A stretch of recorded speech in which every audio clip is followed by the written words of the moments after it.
What are you doing here? The same reason you are. There are people you spend years trying to forget. Not because they were terrible. Because they were. Because the worst kind of person to lose is the kind you had to convince yourself deserved it. And you spent 7 years building that conviction brick by brick, carefully, deliberately. Because the alternative was admitting that the loss had no villain and grief without a target is the kind that never finds a place to land. Welcome to Afro Soul Diaries by D. Here we tell stories about love, loss, second chances, family, heartbreak, healing, and the quiet moments that change everything. So find a comfortable seat, grab your favorite drink, and let's step into today's story together. Adrian Kwon was 32 years old, standing in the entrance of Yonsei University Hospital at 11:40 at night, and he was about to find out every brick was borrowed. He didn't know that yet. He just knew his father had collapsed. His phone was still warm from the call. He'd grabbed his jacket off the chair without looking inside out. He'd realize later, standing under the fluorescent entrance lights and not caring enough to fix it. He hadn't eaten since 2 in the afternoon, and the hospital smell hit him the way it always did, antiseptic and recycled air, and something underneath both of those things that had no name but lived in the back of the throat and reminded you, without asking permission, that this was a place where things changed permanently. He moved fast through the entrance corridor, past the reception desk, past a family clustered near a vending machine, past a nurse who held out a visitor form and gave up when he didn't slow down. Room 412. His brother had said room 412. He turned the corner. Stopped. The door was open. His father was in the bed, eyes closed, oxygen monitor clipped to one finger, the machine keeping its steady green rhythm in the dimness. One lamp on. The blinds half drawn against the city outside, Seoul's ambient glow pressing through the gaps in thin orange lines. And sitting in the chair beside the bed, one hand wrapped carefully around his father's, was a woman Adrian Kwon had not seen in 7 years. She hadn't heard him yet. She was looking at his father with an expression he didn't have a word for, not grief exactly, not vigil exactly. Something quieter than both. Something that looked like it had been settled into the furniture of her face for a long time, that had stopped being acute and become habitual, the way worry becomes when it stops being an event and starts being a condition. She reached out with 2 fingers and adjusted the edge of the blanket. A small thing. An automatic thing. The kind of gesture you make when you've done it enough times that your hands know where the edge sits without checking. Adrian's hand found the door frame. She looked up. For a moment, neither of them moved. 7 years of silence occupied the space between them, and neither of them were ready for how small that space actually was. Then Naomi Malcolm did what she had always done when caught completely off guard. She composed herself in under 2 seconds and said nothing. Adrian stepped into the room. "What are you doing here?" His voice came out quieter than he intended, not soft, just careful, the way you are in hospital rooms even when careful is the last thing you feel. Naomi looked at him. Then she looked back at his father. "The same thing you are." No explanation, no apology. Adrian pulled the second chair to the other side of the bed and sat down, his father between them, the monitor keeping its rhythm, the city outside doing what cities do and paying no attention. They stayed like that in silence for 20 minutes. A nurse came in, checked the monitors, smiled at Naomi with the easy recognition of someone greeting a familiar face, said Mr. Kwon's looking better than Tuesday, and left. Adrian looked at Naomi. She said nothing. He filed Tuesday away. Then near midnight, his father's eyes opened. He looked at the ceiling first, then his gaze moved across the room. It found Naomi. Not Adrian. Naomi. His father's face did something complicated, guilt and relief, and something older than both, landing somewhere between exhaustion and honesty. And then, in a voice barely above a breath, Huni Kwan looked at the woman sitting beside him and said, "I'm sorry." His eyes closed again. The monitor continued. Adrian looked at Naomi. She was looking at his father's hand, still held in both of hers. Her thumbs moved once across his knuckles, gentle, automatic. She didn't look up. Not once. The hospital kept his father overnight. Mild cardiac episode. Rest, monitoring, adjusted medication. Siwoo arrived at midnight, jacket thrown over mismatched clothes. He came around the corner of the waiting room, stopped when he saw Naomi, and opened his mouth. Closed it. He crossed the room and squeezed her shoulder with both hands, the way you hold onto something when you're relieved it exists. She nodded once. He went in to sit with their father. Adrian sat down 2 chairs from her. "How long have you been here?" "Since 9. How did you know before I did?" She picked up the coffee cup from the side table, nearly empty.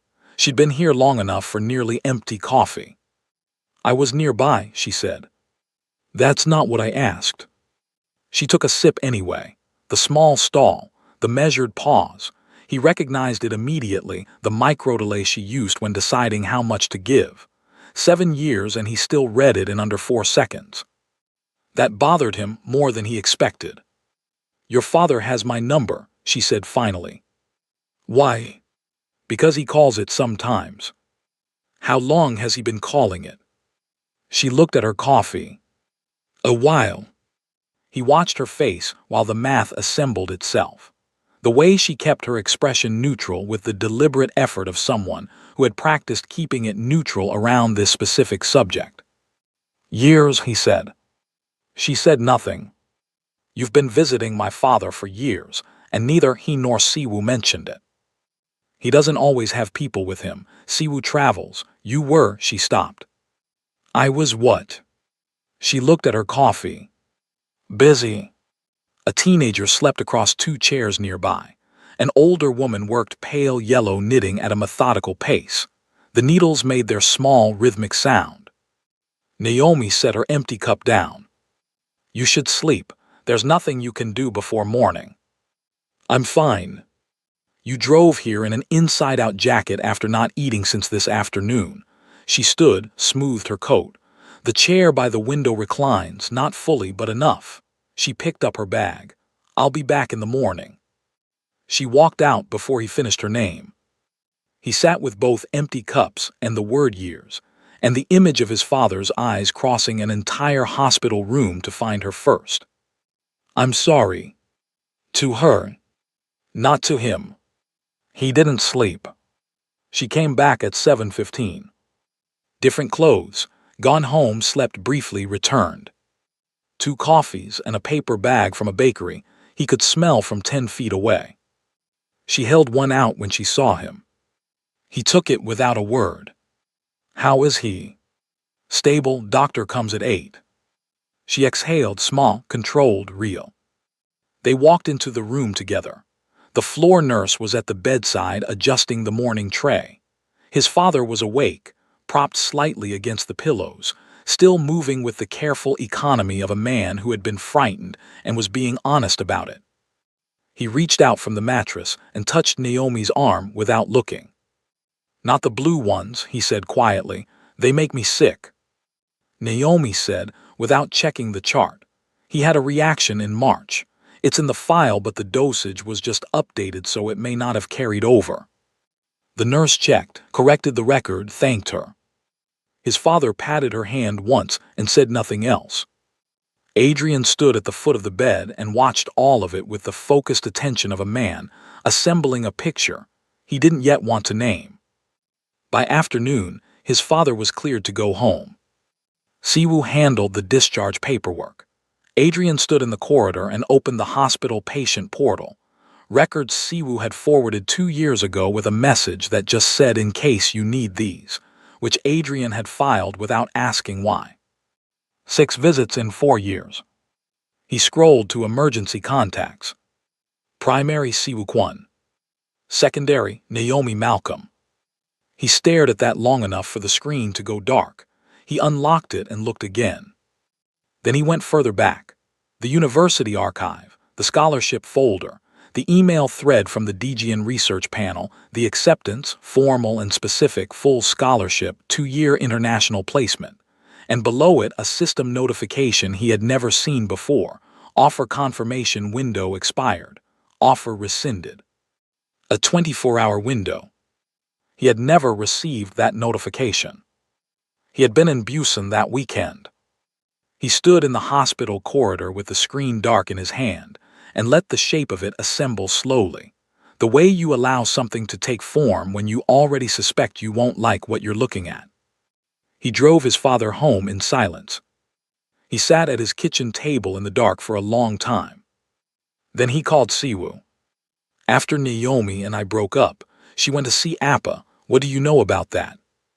A pause that was its own answer. Where is this coming from? Just tell me. His brother exhaled. I know she went to the house. I wasn't there. Appa mentioned it years later, said there was an argument in the kitchen, bad. What did they argue about? He wouldn't say. Every time I pushed he changed the subject. A pause. But after that she started coming around. Appointments when I couldn't make it, calling about his medications. I asked him once and he just said she was helping. She's his emergency contact. I know. You knew and didn't tell me. Every time I mentioned her name, you shut the conversation down before I could finish, Siwoo said. After a while I stopped trying.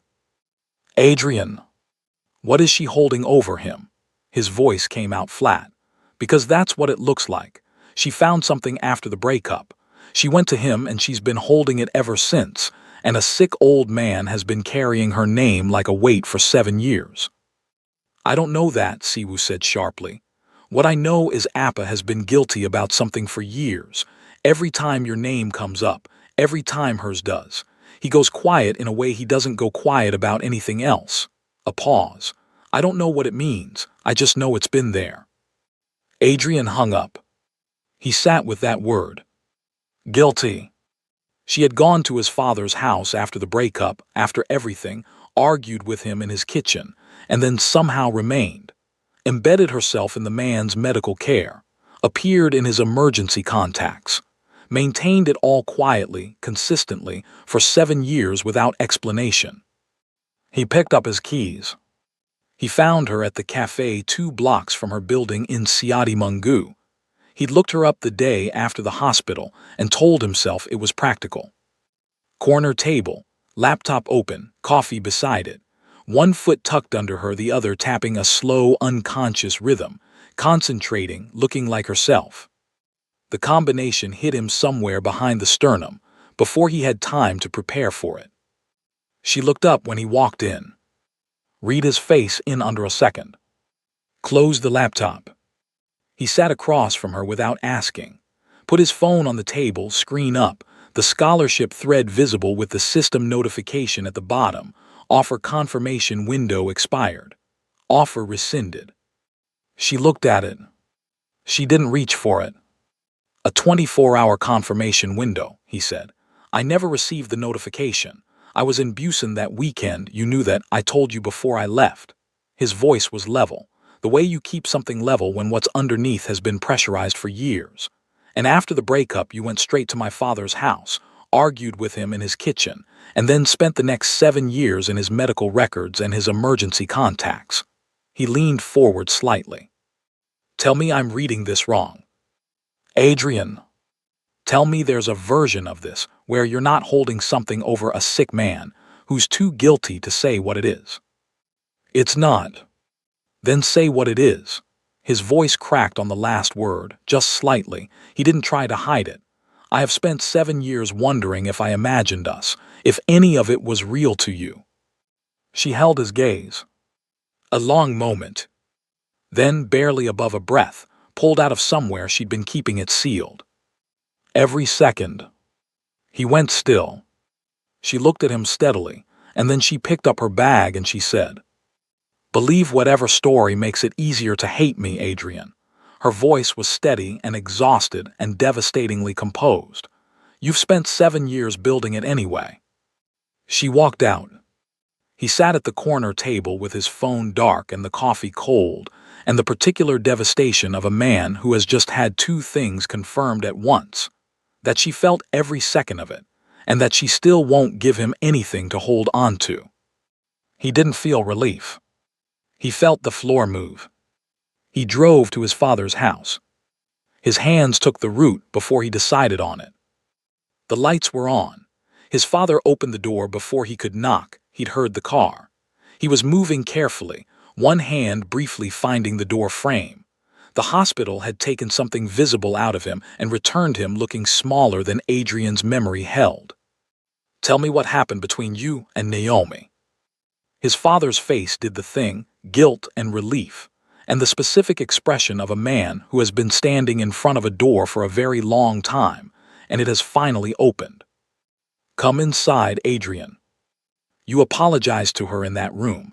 You woke up and the first thing you said was sorry to her, not to me. He held his gaze. She went to your house after I left. You argued. Then she spent 7 years in your emergency contacts and at your appointments, and you never said a word. I need to know why. Hyuni Kwon looked at his son with the exhausted honesty of a man who has been waiting a very long time to be asked the right question. Come inside, he said, please. They sat in the kitchen.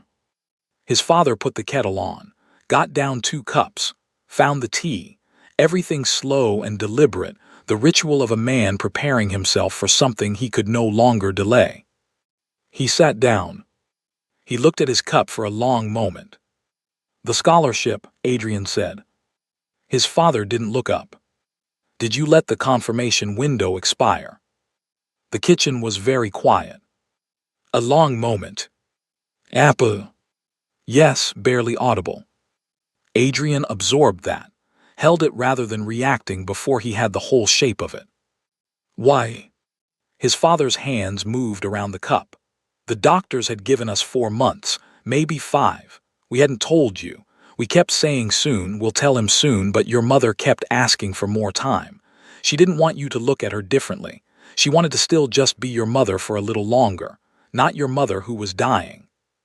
Adrian said nothing. The confirmation email arrived while you were in Busan. Your old student portal was still logged in on the desktop in your childhood bedroom. I'd gone in to close the window because it was raining. His father stopped. His jaw moved. The notification was right there on the screen. 24 hours to confirm or the offer would be rescinded. And I could see it, you leaving, 2 years abroad, and she would. He couldn't finish that sentence. I told myself I would explain later. I told myself things I knew weren't true because I could not look clearly at what I was doing. And then I came home, Adrian said, and I never knew the notification had come. I had the desktop moved to the attic that same week, his father said quietly. I told your mother it was in the way. The kitchen held that. Naomi found out, Adrian said. His father looked up. She came over a few weeks later, looking for a book you'd left behind. She went up to your room to check the shelf. I hadn't closed the portal tab in the browser. The screen was still awake. She saw the expired confirmation notice right there. He paused. She came downstairs into this kitchen. She was furious, the quiet kind, worse than shouting. She sat in that chair where you're sitting and she told me she was going to tell you everything. But she didn't. No. Why? Because I told her why I'd done it. His father's voice was stripped down now, nothing left to protect. I told her about your mother, how close it was, how we'd kept it from you. I told her that if she told you the truth, if you found out it was me, you would come home furious. You would confront me, and your mother would hear it. She would spend whatever time she had left knowing she was the reason. He stopped. She would die knowing that. The kitchen held this for a long time. She was 25 years old, his father said. She sat in that chair and she listened to everything I said, and I watched her decide. I could see it happening in her face. And then she said she wouldn't tell you. She let me blame her, Adrian said. She didn't know you would, his father stopped. After you left, after whatever you said to her, she came back to this house. She sat in this kitchen again and she cried. Once. And then she stopped and she asked me to make tea and she never mentioned it again. Adrian was very still. She came back, he said. She kept coming back, appointments, medication calls. She knew the names of my doctors before I did. His father's voice went unsteady at the edges. I asked her once why she kept coming. She said someone had to. A pause. She said she'd made a promise to your mother that she'd look in on us. I didn't know your mother had asked her that, but that's what she said. She promised my mother, Adrian said. Your mother loved her, his father said quietly. From the very beginning, long before she was sure you did. He looked at his son. And Naomi is the kind of person who does not let that go unreturned. Adrian stood up. He moved to the window. The ordinary street outside, a neighbor walking a dog, a light on across the way, soul continuing as it always had. I went to her tonight, he said. I sat across from her with evidence on my phone and I accused her of holding something over you, of using a sick man's guilt. He paused. She sat there and let me say every word of it. She still didn't tell me. His father said nothing. She protected you again, while I was sitting right there being exactly the person she's been protecting you from for 7 years. He turned. How long have you wanted to tell me? Since the first time I got sick, 3 years ago. His father looked at his hands. I called her, said I wanted to. She said I needed to wait until you were ready to hear it, that if I told you while you were still carrying the wrong version you'd go to her with it, and it would just be another version of the same fight. A pause. I need to find her, he said. He picked up his keys. At the doorway he stopped. We're going to talk about this, you and me, properly, not tonight. He held his father's gaze. And you're going to let me be angry about it. His father nodded. Good. She wasn't at the cafe. He stood on the pavement outside her building and looked at the third-floor window, light on, and made himself not go up. Not tonight, not with all of this still raw and running. She had absorbed enough of his unprocessed weather. She had been absorbing it in one form or another for 7 years. He walked instead. Siati Mungu at night. The university building's dark except for the library, a convenience store on the corner, the kind of quiet that settles over a neighborhood after 10 and doesn't ask anything of you. He thought about her at 25, sitting in his father's kitchen, the full truth in her hands, every reason to walk away clean, and she chose the heaviest option instead, without asking anyone to notice. He thought about her crying once in that kitchen after he left, then stopping, asking for tea, then coming back.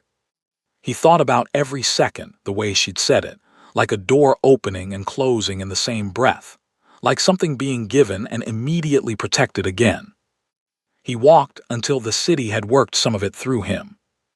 He called in the morning. She didn't answer. He texted, I spoke to my father. Delivered unread for an hour, then read, no response. He didn't push. He spent Wednesday at his father's apartment instead. Read the medication instructions properly for the first time.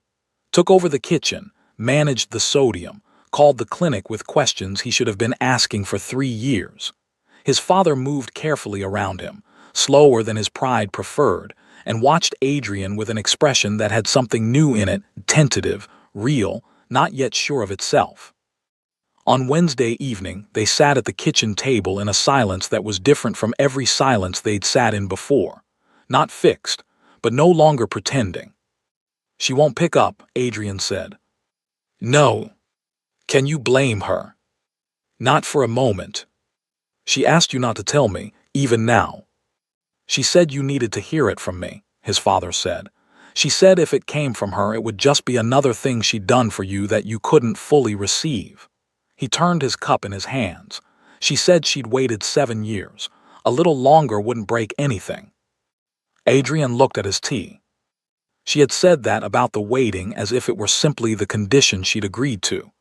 As if 7 years were a reasonable extension. As if she hadn't spent all of it keeping a promise nobody would ever know she'd made. She'll be at the Thursday follow-up, his father said quietly. She always comes. He was in the corridor when the elevator opened Thursday morning.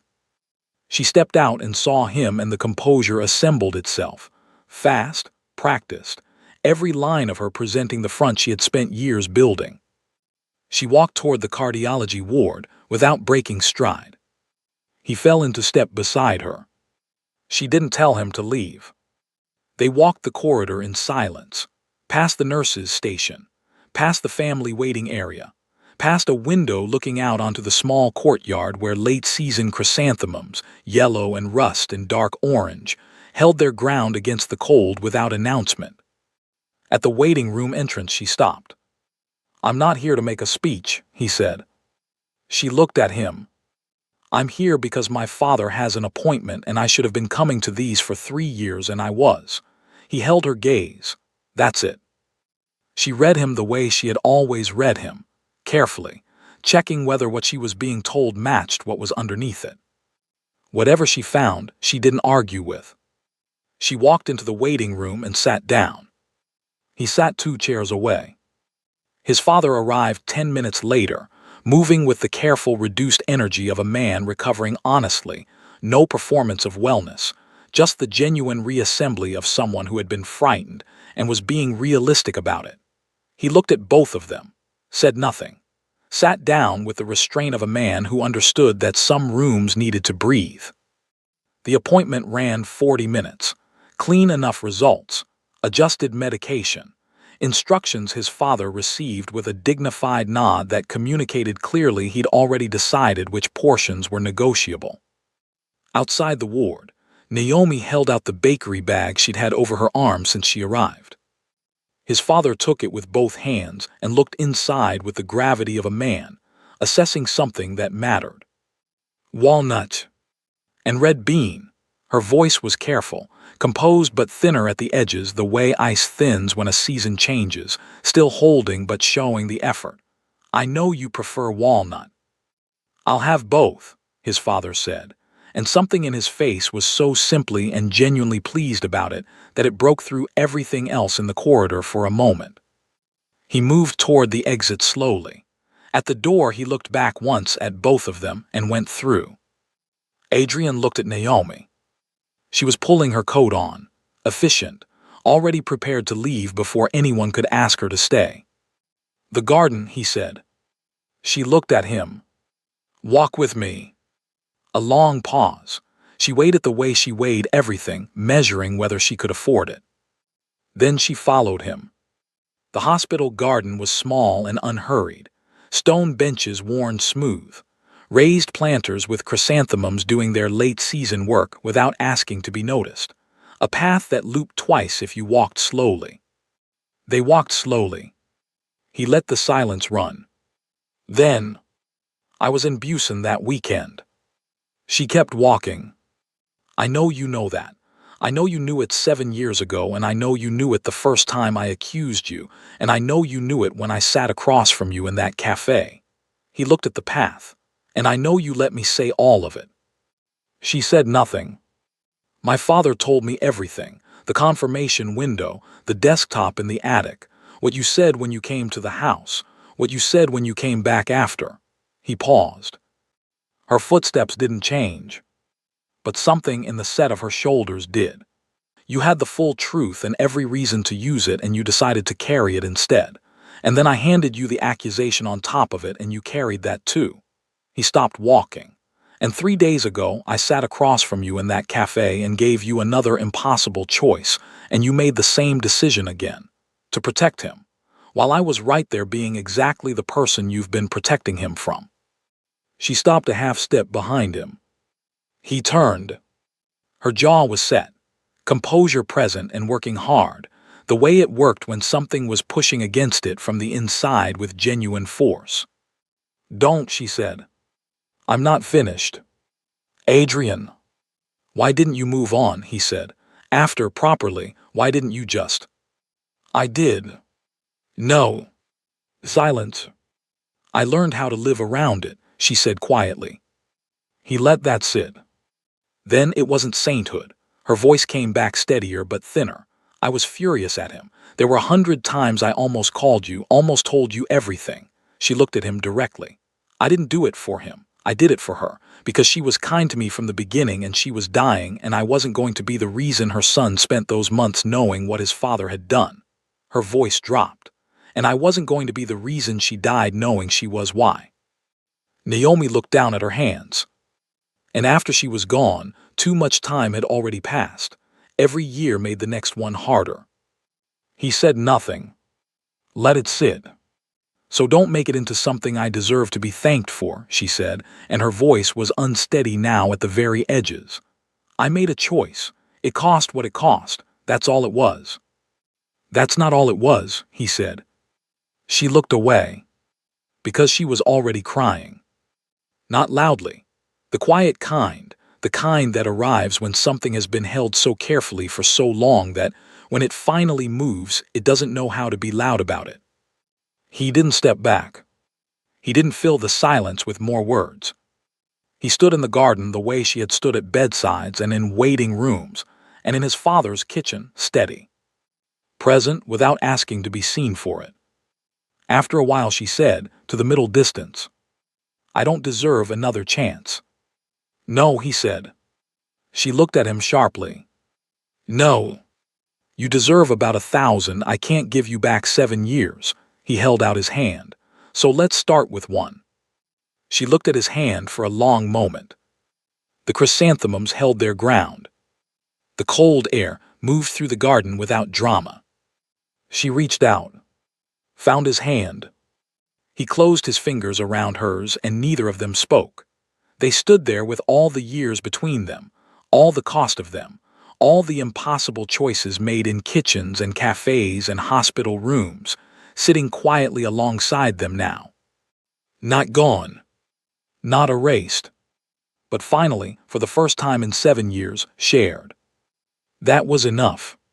For today, that was enough. And that's where we'll leave today's story.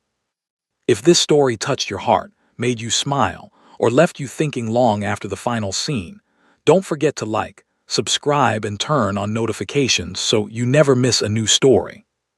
Thank you for spending your time with me here at Afro Soul Diaries by D. Until next time, take care of yourself, protect your peace, and remember, some stories end, but the feelings they leave behind often stay with us a little longer. See you in the next diary.